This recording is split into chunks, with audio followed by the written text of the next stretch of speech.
Brilliance Audio presents Sons of Cain, A History of Serial Killers from the Stone Age to the Present, by Peter Vronsky.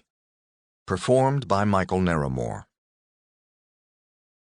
When I encountered my first serial killer in 1979, I did not know there was such a thing. The term serial killer did not exist except in the close-knit world of FBI behaviorists and homicide investigators who in the 1970s were dealing with a sudden surge of unsolved murders across different jurisdictions that appeared to be linked to single unknown perpetrators. Ted Bundy, who killed at least 36 college-aged women across 6 states, would emerge from that era as the prototypical postmodern serial killer.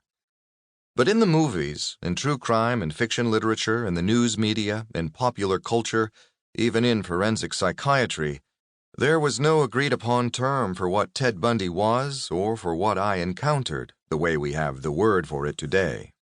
Serial killer. My brief chance encounter with one, the first of my 3 random encounters with different serial killers before they were identified and captured, occurred on a December Sunday morning in New York. I was stranded in the city over a weekend and needed to find an inexpensive place to stay until Monday. I decided to try a hotel on the far west end of 42nd Street, on the farthest fringe of the Times Square district. Unlike the tourist and family-friendly version today, in the 1970s, the neighborhood around Times Square and 42nd Street, nicknamed 40 Deuce or the Deuce, was very nasty. A teeming souk of hardcore porn adult bookstores, peep shows, grindhouse movie theaters, knife stores, massage parlors, strip joints, live sex acts, souvenir shops, hot dogs and hand jobs, street drugs, junkie bars, flophouse welfare hotels, and prostitutes of every age, shape, and gender. It was New York's neon-lit Whitechapel, with its own Ripper, too, as I was about to find out. There were 40,000 prostitutes working the streets and storefront parlors of New York in 1979, so many that the NYPD at one point had to put up barricades along the sidewalks of 8th Avenue to keep the girls and their pimps from spilling over into the road and blocking traffic. Unless you were briskly on your way to or from the Port Authority bus terminal, you were on the deuce for one of 4 reasons: to buy, sell, be sold, or be hunted if you were stupid or careless enough. There were 2,092 murders in New York in 1979 and 2,228 in the year after that. In 1990, murders would climb to a record high of 2,605. It was dangerous.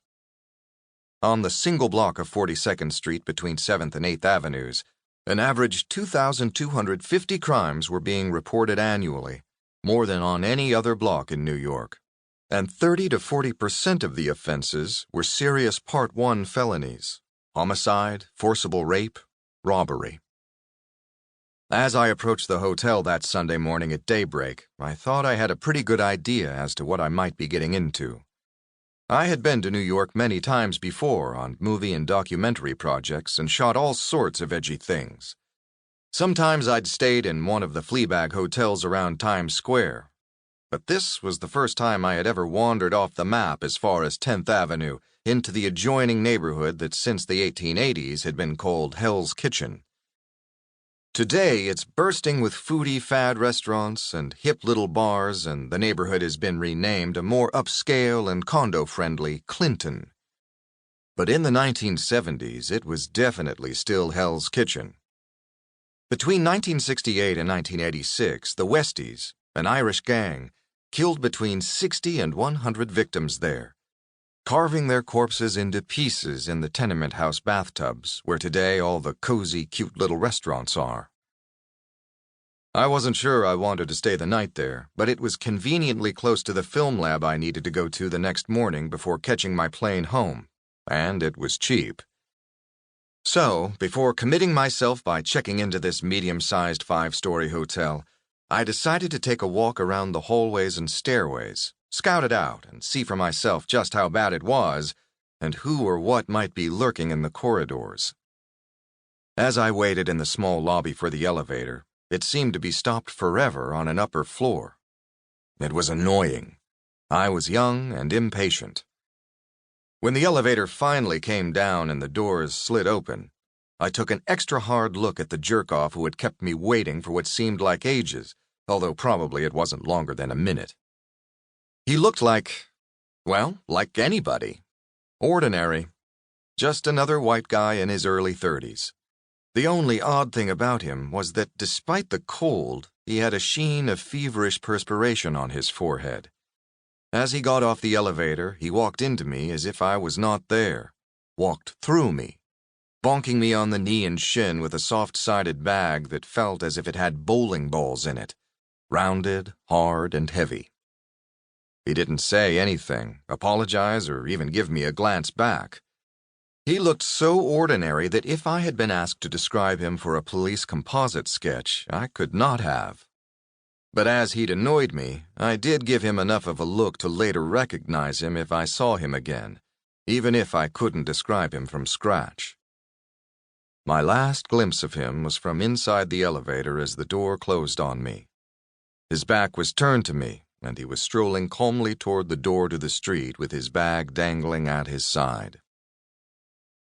It was an entirely random encounter with a monster who had brutally bound, gagged, raped, tortured, and killed 2 street prostitutes in his room upstairs, sawed off their heads and hands, and stuffed the severed body parts in a bag.